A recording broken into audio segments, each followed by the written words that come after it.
कि इस मजलिस के मीरे कारवां और इस काफिले के सालारे काफिला हम सब के इंतहाई करम फरमा और कदम कदम पर हमारी रहनुमाई और रहबरी करने वाले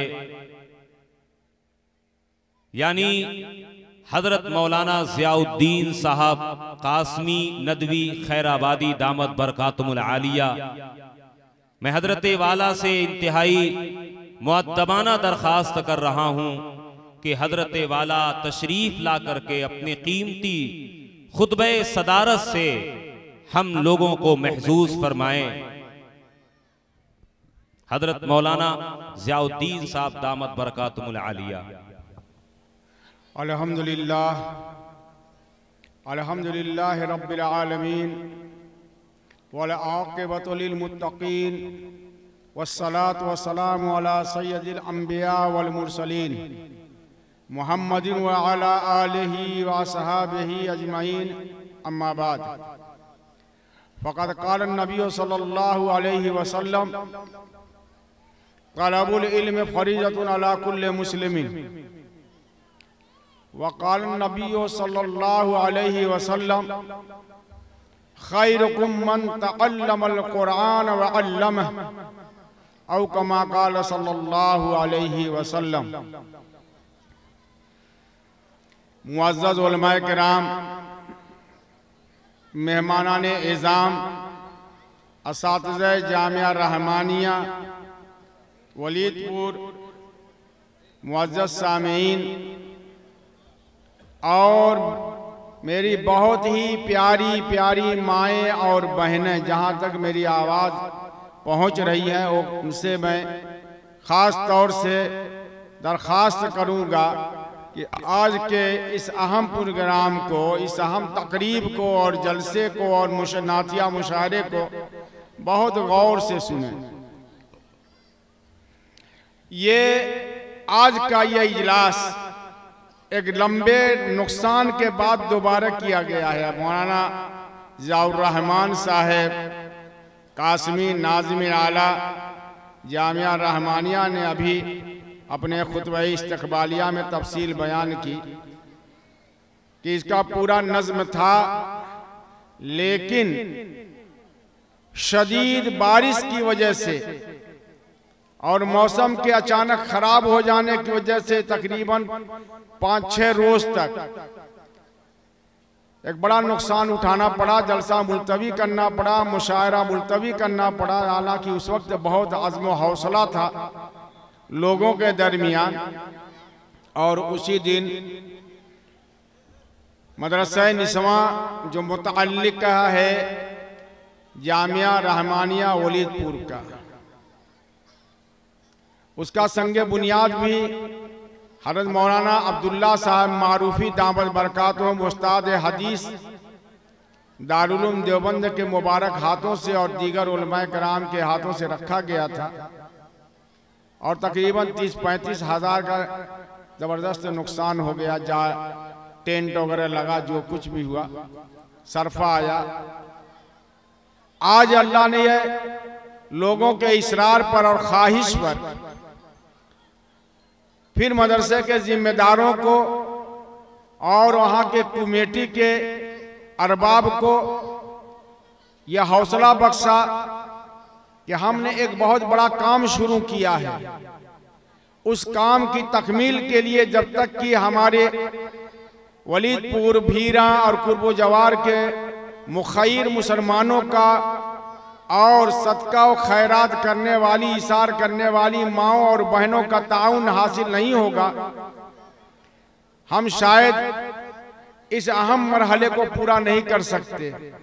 इसलिए आप हजरात का ताउन हासिल करने के लिए ये इंतज़ाम किया गया है। अब चूंकि मदरसों का या मस्जिदों का चंदा जो होता है वो इसी अंदाज का होता है कि एक नातिया मुशायरा रखा जाता है जिसमें शुअरा असल होते हैं और उनको सुनने ही के लिए लोग आते हैं। दरमियान में जो एक मुकर्रिर को रखा जाता है वो आपके अंदर दीनी स्पिरिट भरने के लिए, गोया कि पेट्रोल भरने के लिए आपके जज्बे ईसार में जो गाड़ी है उसको, तो वो मौलाना शफीक साहब जो मशहूर मुकर्रिर भी हैं, एक बड़े अच्छे इदारे के सदरुल मुदर्रिसीन भी हैं, और आपके नाज़िम आला साहब के अच्छे साथी भी हैं, और ये दोनों हजरात जमीयत उलमा वलीदपुर और मोहम्मदाबाद के अपनी अपनी जगह पर सदर भी हैं, और दोनों में से एक नायब सदर है तो एक नायब सेक्रेटरी भी है। बड़ी जिम्मेदारी के साथ इन लोगों ने उनको बुलाया है कि मौलाना की तकरीर से इंशाअल्लाहुल अजीज हमारे मुसलमान नौजवानों के हौसले बुलंद होंगे, उनको मदरसे की अहमियत और इफादियत मालूम होगी, और हमारी माओ के अंदर भी एक जज्बा पैदा होगा कि जब हमारी बेटियों के लिए इतना बड़ा कदम उठाया है नादिम साहब और मदरसे की कमेटी ने, तो हम तो ये मदरसा बनवा कर ही छोड़ेंगे। मदरसा तो लड़कियों का बन रहा है, तो सबसे ज्यादा जिम्मेदारी हमारी माओ की होती है। बेटियां उनकी पढ़ेंगी और पूरा घर जगमगाएगा।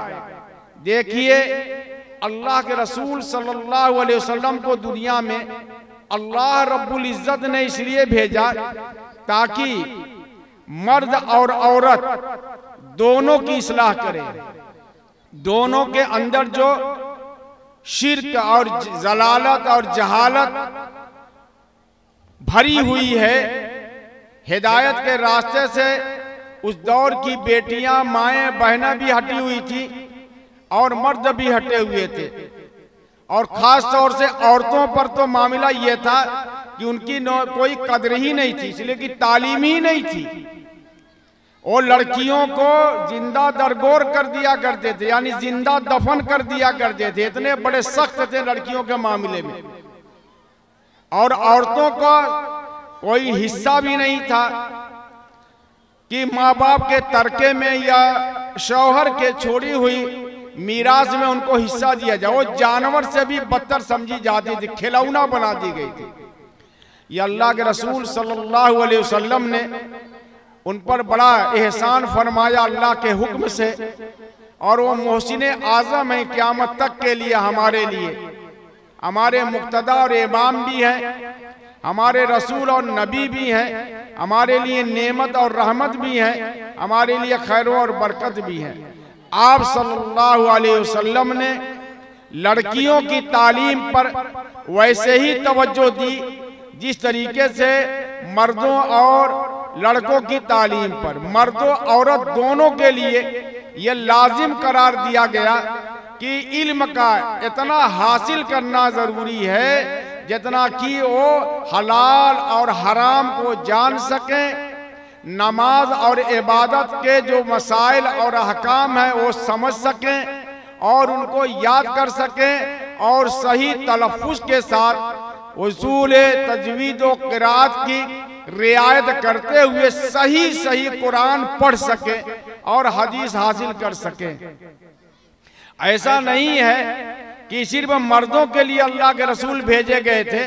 ये अलग बात है कि कलाम पाक में खिताब जो किया गया है अल्लाह रब्बुल इज्जत की तरफ से, वो मर्दों को किया गया है, और उसकी भी बड़ी वजह है।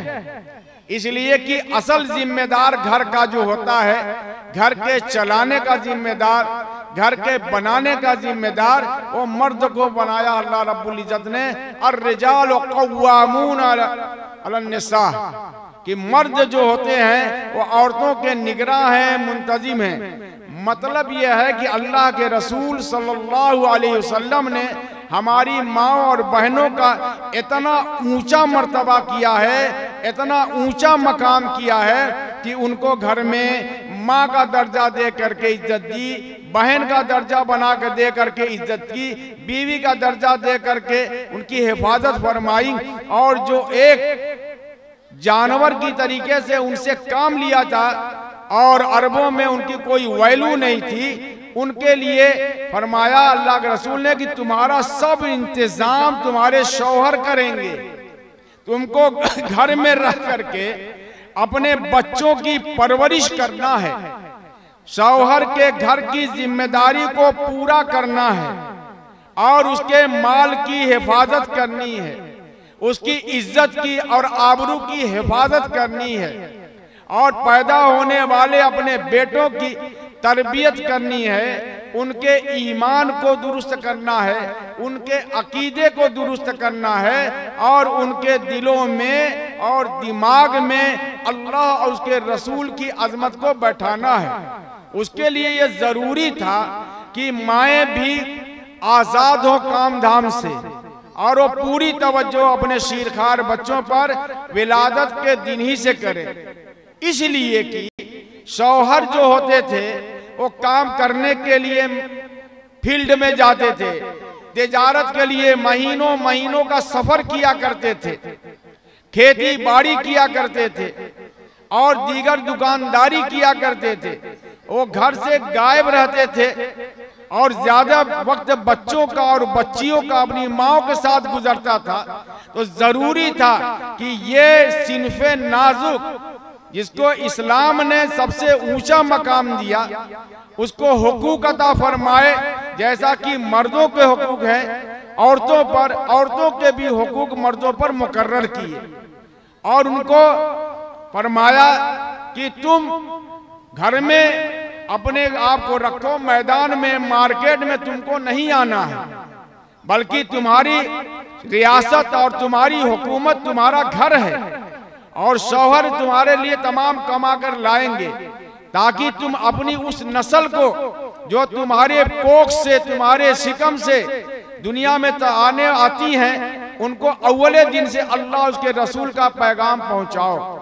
और ये इस सूरत में हो सकता था कि जब माएँ कुरान भी पढ़ने जानती हों, माएँ हदीस भी जानती हों, माएँ हलाल और हराम के अहकाम को भी जानती हों, माएँ इबादत से लेकर के मामलात तक अपने हुकूक की जिम्मेदारियों को और पहचानती भी हों, शौहर के मकाम को भी पहचानती हों, और इसके लिए तालीम जरूरी थी।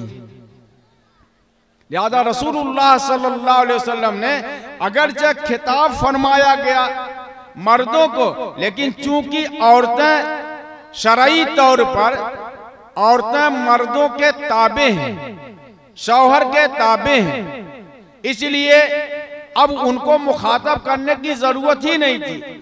जैसे मदरसे के नादिम साहब से अगर किसी ने कह दिया कि मौलाना ज़ियाउर रहमान साहब आपके मदरसे के लोगों की दावत है, तो गोया कि आपने सबसे कह दिया, क्योंकि उनके मुदर्रिसीन जो हैं वो उनके ताबे हैं और तलबा उनके ताबे हैं। तो जब कह दिया मदरसे की दावत है तो मदरसा की इमारत उठ के जाएगी नहीं। नाजिम साहब से कह देने का मतलब पूरे मदरसे से कह दिया गया, हर एक फर्द से कह दिया गया। ऐसे ही अल्लाह के रसूल ने जब हुक्म दिया कि अर्रिजाल, अल्लाह ताला ने जब फरमाया अर्रिजाल कव्वामून अलन निसा, कि हर मर्द अपनी बीवी का जिम्मेदार है, अपनी बहन का जिम्मेदार है, अपने वालिदैन का जिम्मेदार है, फिर औरतों को बरी कर दिया। इतनी ज्यादा सहूलत किसी दीन ने और किसी मजहब ने औरतों को नहीं दी। अब वो दुनिया में हुआ क्या, एक लहर चली बददीनी की, इल्हाद की और इर्तिदाद की, और कहा कि औरतें भी मैदान में आएंगी, और कहने लगी कि अब तुम ऐसा करो कि तुम भी मर्दों के शाना बशाना काम कर सकती हो, मर्दों से कम नहीं हो। एक साहब अपनी बीवी उनकी लग गई कि मैं तो आपसे कम नहीं हूं, मैं भी हर वो काम कर सकती हूं जो आप कर सकते हैं। तो ये मिजाज बनाया। इस तरीके से अब औरतों को इतना बहकाया गया, इतना आजादी, कि आज दुनिया में औरतों का सबसे ज्यादा इस्तेहसाल हो रहा है, यानी उनके साथ सबसे ज्यादा ज्यादती और तिजारत का जरिया बनाया है।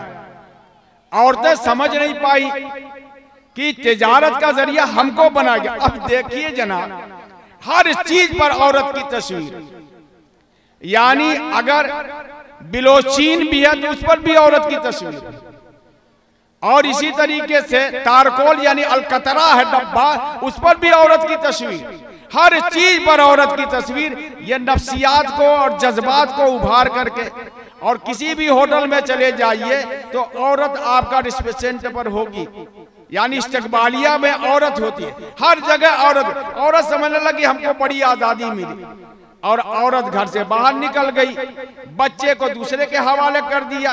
तो जिसका बच्चा जब वो दूध नहीं पिलाएगी, जब वो खुद नहीं सिखाएगी, तो किराए पर जो मामाएं हैं और जो खादिमाएं हैं वो तो किराए पर हैं, जैसी तनख्वाह वैसी तरबियत करेंगी। ये हमने भी इख्तियार करना शुरू किया। और मेरे अजीज भाइयों और दोस्तों, औरतों की तालीम के इदारे कायम करना इस जमाने पर हर मुस्लिम बस्ती के लोगों पर वाजिब है, वाजिब। औरतों की तालीम इस्लामी दायरे में रहकर, बापर्दा रहकर, शरई उसूल के तहत उनके तालीम देने का अगर आपने नज्म नहीं किया तो हमसे बड़ा और आपसे बड़ा कोई मुजरिम नहीं होगा। इसलिए कि एक मर्द की जो तालीम होती है, जो तरबियत होती है, वो तरबियत सिर्फ एक फर्द को बनाती है।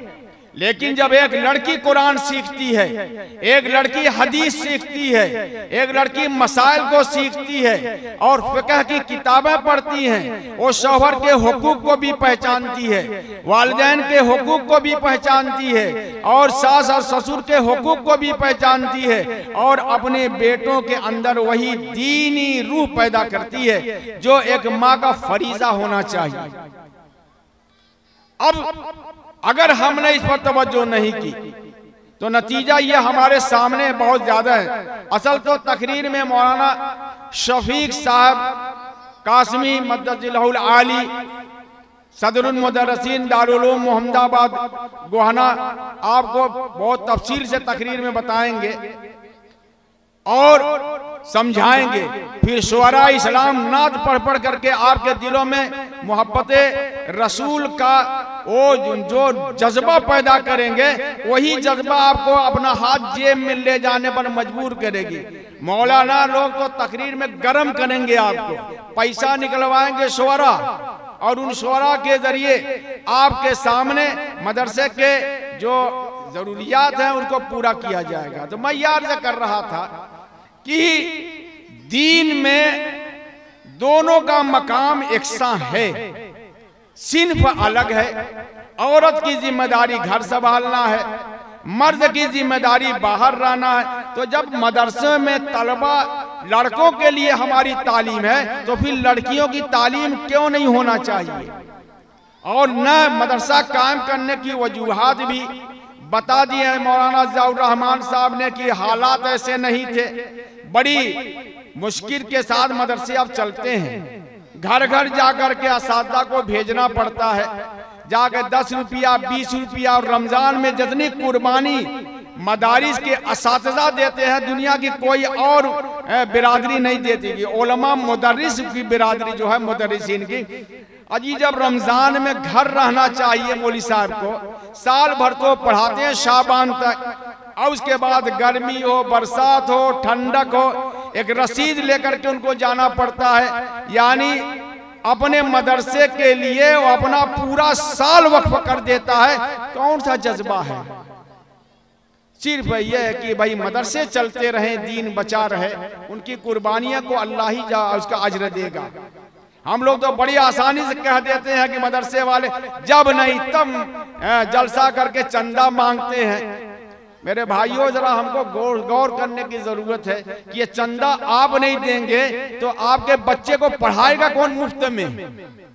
हमारे जो बच्चे पढ़ते हैं कोई फीस देता है क्या? अगर 50 रुपया महीना मदरसे वाले फीस लगा देंगे तो हर होटल पर तबसरा शुरू हो जाएगा। मदरसे में मुफ्त तालीम देने का, चाहे मालदार हो चाहे गरीब हो, हर मुसलमान ये समझ रहा कि अपना हक है, और जो चाहे तबसरा करे, जिस तरीके से चाहे वो बोले। इसलिए कि मदरसा है, कोई कुछ कर नहीं सकता। और स्कूल में जाएगा तो 5 रुपया फीस अलग, ड्रेस अलग, बस्ता अलग, किताब भी खरीदेगा स्कूल से, प्राइवेट में है तो सालाना उसको कम से कम 20-25 हजार भरना पड़ेगा, और जरूरत पड़ेगी जो डोनेशन भी करेगा यानी ताउन भी करेगा, उस पर भी बड़ा मगन कि मेरा लड़का पढ़ रहा है, फला स्कूल में पढ़ रहा है। यह हमारा हाल है। लड़कियों पर तो पूछिए मत। अब हम लड़कियों को स्कूल में पढ़ाते हैं, घर पर तालीम उनकी नहीं होती है, माँ जाहिल होती है, बाप अनपढ़ होता है, न वो दीन सीखते हैं और न अपने बच्चों को सिखाते हैं। मौली साहब के हवाले कर देते हैं, बच्चियों को निकाल के स्कूल में ले जाते हैं। वो कुरान जानती नहीं है, हदीस जानती नहीं है, हलाल हराम जानती नहीं है, रसूलुल्लाह के मर्तबे को जानती नहीं है, ईमान की अहमियत उसके दिल में है नहीं। इसलिए कि जो कुछ घर में हुआ है, न माँ बाप नमाजी हैं, न दादा नमाजी है, न दादी नमाजी है, टीवी लगा हुआ है, अब तो मोबाइल है, हर हाथ में मोबाइल है, कॉलेज में जाती है और गैर मुस्लिमों के साथ उनका साबका पड़ता है, और उसके बाद वो भड़काते हैं और उस पर तंज करते हैं। तो न उसके दिल में ईमानी अजमत है, और न अकीदे की पुख्तगी है, न कुरान की मालूमात है, न हदीस का तर्जुमा है, और न ईमानी गैरत है, न इस्लामी हमीयत है, और न दीनी वकार है, न रसूलुल्लाह से मोहब्बत है। तो इस दौर के जो फिल्मी अदाकार है, जो वीडियो देखती है रात में, उसी से मोहब्बत करती है, थोड़ा सा बहकाने में मुर्तद होकर चली जाती है। कहते हैं बड़ा इर्तिदाद फैल रहा है। भाई इर्तिदाद नहीं फैलेगा तो क्या ईमान फैलेगा क्या? ऐसी सूरत में जब हमारी बेहिसी का ये हाल है तो ईमान फैलेगा। जब घर की घर खाली है नमाज रोजे से, बाप बेटे हैं जुमा की जुम्मा उसमें भी 2 रकात पढ़ के सुन्नत पढ़ते नहीं भाग जाते हैं, और तबसरा इतना गाल फुला फुला के करेंगे, बड़ा हालात खराब चल रहे हैं। होटल में जैसा मानो हर एक के पेट में मरोड़ हो रहा है दीन के लिए। पक्का झूठ बोलने वाला, इनकी मार के बैठने वाला, उनकी रकम दबाने वाला, गाली दे के बात करने वाला, घर में जा तो गाली गुलूज करने वाला, जरा सी बात पर बच्चों को थप्पड़ लगाने वाला, मौली साहब के मदरसे में जाके डाल देने वाला, घर पर न उसका सुनता है, न कुरान पढ़ना जानता है, न कुरान सुन सकता है, न होमवर्क करा सकता है। यही तो हमारा मुआशरा है, उसके अलावा है क्या? अपने आदमी गरीबान में हम डालें, अब उस पर भी अगर चंद अफराद तैयार हो जाएं और हौसले के साथ एक इदारे की तामीर, वो भी हमारी बच्चियों के लिए, तब तो ऐसा है कि अगर आपने उस इदारे का, अपने इदारे का ताउन नहीं किया तो खुद सोच लिए, अपने बारे में दिल लगा के सोचिएगा मेरी तकरीर पर नहीं कि यार हम लोग कितने डाउन हैं, ज़हनी एतबार से, इल्मी एतबार से, अखलाकी एतबार से, जबान के एतबार से डाउन ही डाउन है। हमारे यहाँ कोई ठोस होश है नहीं कोई चीज, और गाली देंगे हम हुकूमत को। छोटी छोटी कौमें जो हैं वो अपने बच्चों को भी पढ़ाते, भाई उनके यहाँ तो दीन का और आखिरत का अकीदा नहीं न है, उनके लिए तो सब स्कूल ही की तालीम है, लेकिन हमको तो अल्लाह ताला ने आखिरत के लिए पैदा किया। इन्ना दुनिया खुलिकत लकुम व इन्नकुम खुलिकुम लिल आखिरह। अल्लाह ताला फरमाते हैं मन अमिल सालिहा वह हुवा मोमिन ज़करी औ उनसा, मन अमिल सालिहा वह हुवा मोमिन, मन अमिल सालिहन मिन ज़करी औ उनसा वह हुवा मोमिन फलनुहयिन्नहु हयातन तय्यबा। जो भी अच्छा अमल करेगा, और वो मर्द हो या औरत, और वो ईमान लाने वाला है, तो हम उसको बेहतरीन जिंदगी अता करेंगे। तो जब अल्लाह के रसूल ने फरमाया खैरुकुम मन तअल्लमल कुरान व अल्लमा, कि तुम में सबसे ज्यादा बेहतर वो है, ये नहीं कहा कि अब्दुल्ला, ये नहीं कहा कि खैरुन निसा, ये नहीं कहा कि ज़ैनब, ये नहीं कहा कि साजिद, मन, चाचा मर्द हो या औरत, जो भी कुरान को सीखेगा और सिखलाएगा उससे ज्यादा बेहतर कोई नहीं है। तो एक औरत जब पढ़ लेती है कुरान को तो एक समाज बनाती है, एक मुआशरा बनाती है। जिस ससुराल में जाएगी बहू बन करके उस घर में भी इल्म का चिराग जलाएगी। जिस घर में रहेगी बेटी बन करके वो बाप को भी अपने अमल के जरिए ईमान के ऊपर ले आएगी। अपनी माँ को भी नमाजी बनाएगी अगर वो नमाज की पाबंदी करने वाली है। बहुत अपने भाई को भी अगर उनके भाइयों में शर्म हया होगी, बाप में कुछ गैरत होगी कि मेरी बच्ची तो रोजाना फजर की नमाज पढ़ती है और मैं 9 बजे 8 बजे सोकर उठता हूँ और उसके बाद मार्केट में चला जाता हूं, अगर गैरत होगी तब तो ऐसी बच्चियां पूरा मुआशरा बनाती हैं, पूरा समाज बनाती हैं। मेरी आप हजरात से कुछ बहुत सी बातें मैंने मुख्तसरन कह दी हैं। बड़ी लंबी तफसील हमारी बर्बादी की और उसमें सबसे बड़ा किरदार हमारा ये है कि हम अपनी बच्चों को तो तालीम देते हैं माशाअल्लाह, वो भी प्राइमरी 5 तक 90-80% तो प्राइमरी 5 तक छोड़ देते हैं, फिर वो लूम चलाते हैं। और अगर थोड़ा सा पैसा वैसा कमाने का चक्कर चला तो दुबई है, सऊदी अरब चला जाते हैं और बाकी 1-2% उसमें से 10 लड़कों में से 1-2 को हिफ्ज में लगा देते हैं। हाफिज बनने के बाद बेचारा सिर्फ हाफिज जी रह जाता है। मौलवी बनाने के लिए देवबंद जाता है तो एक लड़के को पढ़ाएगा 10 लड़कों में से और उसके बाद वो मौलवी बेचारा क्या कर लेगा घर में आकर के। अगर मसला बताएगा तो कहेंगे बोल साहब रहे तो बड़ा फाका लगे हो, बड़े काबिल बन गए हो। अरे सुनना पड़ता है भाई। अगर कोई मौलवी आकर के आता है घर में और इस्लाह करना चाहता है कि यही हमारे पढ़ाए रहे का तू के हमरे साथों बवार हम तो कहे भैया ये सब तो बड़ा गड़बड़ मामला है। अब हम लोगों से कहते हैं कि मौलवी साहब लोग तकरीर करते हैं और शरीयत के मुताबिक ब्याह शादी नहीं करते, होने ही नहीं देते तो करेंगे क्या। हकीकत है कि आप लोग नहीं होने देते मौलवी साहब। हर मौलवी चाहता कि सादगी करे तो मेरे इतने लोग हैं तो मैं ये नाक कट जाएगी, सब चीज कट जाती है आगा पीछे, पता नहीं क्या क्या कटा देते हैं अपना, समझे कि नहीं।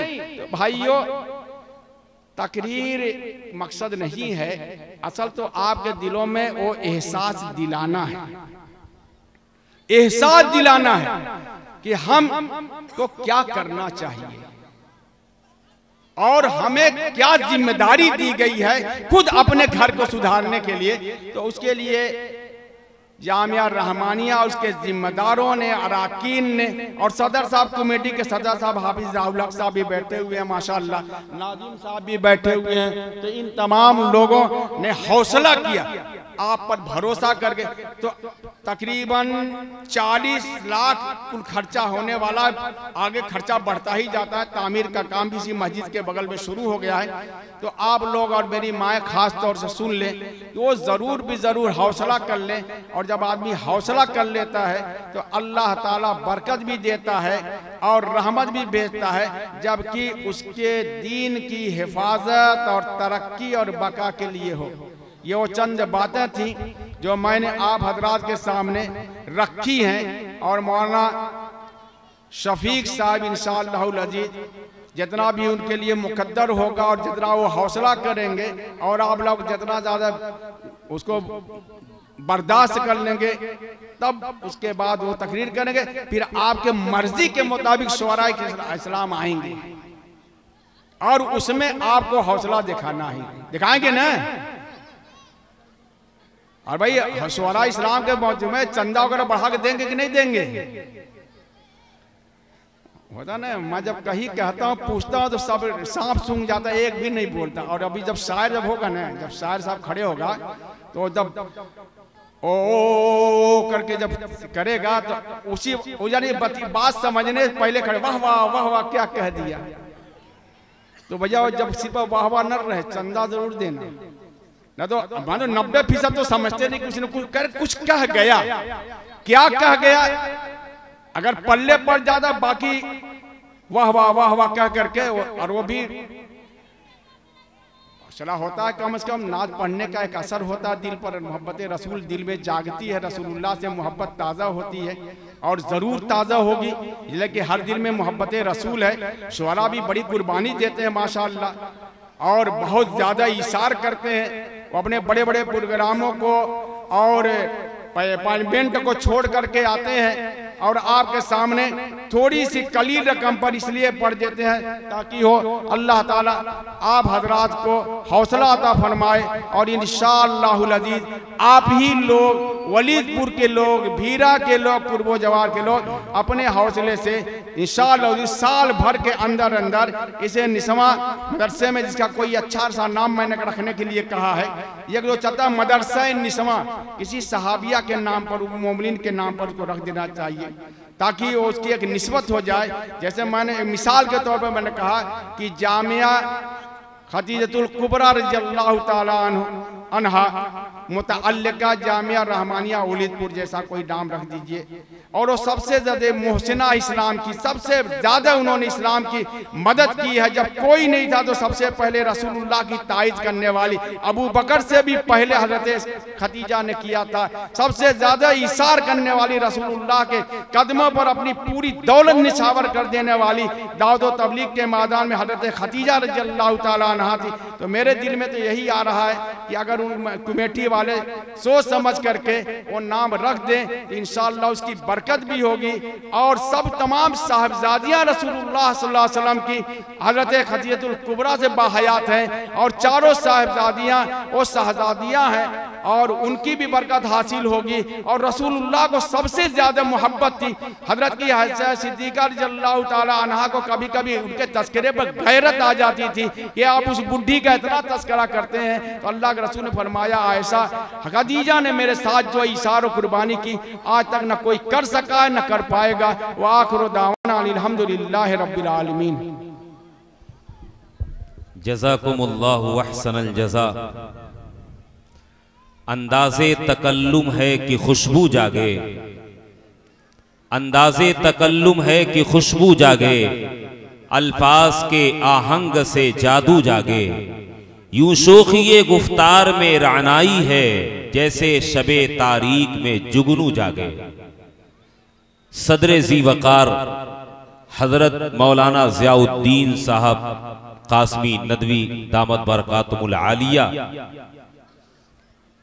यकीनन आज जो हम मायूस हैं, हजरत हमें मायूसी से निकाल रहे थे।